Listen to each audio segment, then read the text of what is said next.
इंसान की रूह जब जिस्म से आखिरी सांसें खींच रही होती है तो उसके वजूद पर 5 ऐसी खौफनाक मगर सच्ची आवाजें दस्तक देती हैं जिनसे दुनिया का कोई ताकतवर से ताकतवर इंसान नहीं बच सका।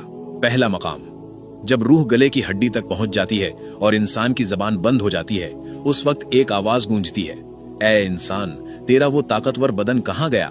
आज ये इतना बेबस और लाचार क्यों है कि तू एक तिनका भी नहीं हिला सकता? दूसरा मकाम, जब रूह इस वजूद को छोड़कर हमेशा के लिए परवाज कर जाती है और पीछे रह जाता है सिर्फ एक मिट्टी का ढेर, तब आवाज आती है, तेरी वो मालो दौलत कहाँ गई? वो बैंक बैलेंस, वो जमीनें जिनके लिए तूने हलाल और हराम का फर्क मिटा दिया था, आज वो किसके काम आ रही हैं? तीसरा मकाम, जब उस बेजान जिस्म का जनाजा उठाया जाता है, तब खामोशी को चीरती हुई एक आवाज आती है, आज तू इतने लंबे सफर के लिए निकल गया है जिससे लंबा सफर तूने आज तक कभी तय नहीं किया। आज तू एक ऐसे तंग और तारीक घर में दाखिल होने वाला है जहां करवट लेने की भी जगह नहीं है। चौथा मकाम, जब उसे लहद के अंधेरे में उतार दिया जाता है, तब आवाज आती है, कल तक तू जमीन के ऊपर सीना तान कर चलता था और आज जमीन के अंदर लेटा हुआ है। कल तक तू हंसता था और आज रो रहा है।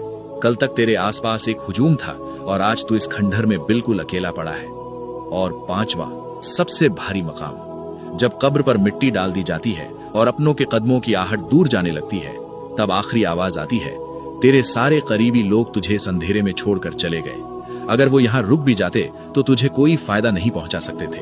अब तेरे पास सिर्फ तेरे आमाल हैं। हजरत मोहम्मद सल्लल्लाहु अलैहि वसल्लम ने फरमाया था कि इंसान के साथ 3 चीजें जाती हैं, 2 वापस आ जाती हैं और सिर्फ एक चीज कब्र में साथ रहती है। उसके घर वाले और उसकी दौलत वापस लौट आते हैं, सिर्फ और सिर्फ उसके आमाल उसके साथ उस अंधेरे में रह जाते हैं। जरा सोचिए, हमारे मुआशरे ने दौलत, गुरूर और दिखावे को ही जिंदगी का मकसद बना लिया है। भाइयों का हक मारना, रिश्तों को तोड़ना, ये हमारा कल्चर हो सकता है, लेकिन ये इस्लाम नहीं है। इस्लाम तो आखिरत की तैयारी का नाम है। जरा सोचिए, अगर आज हमारी आखिरी रात हो तो क्या हमारी तैयारी मुकम्मल है? मुझे आपसे एक वादा चाहिए, कमेंट सेक्शन में आज कोई दुनियावी बात नहीं होगी। कमेंट्स में अस्तगफिरुल्लाह लिखिए और अपने अल्लाह से अपने गुनाहों की माफी मांगिए।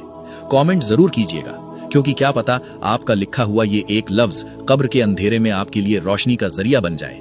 और इस पैगाम को अपने दोस्तों तक जरूर पहुंचाएं। शायद आपकी वजह से कोई एक इंसान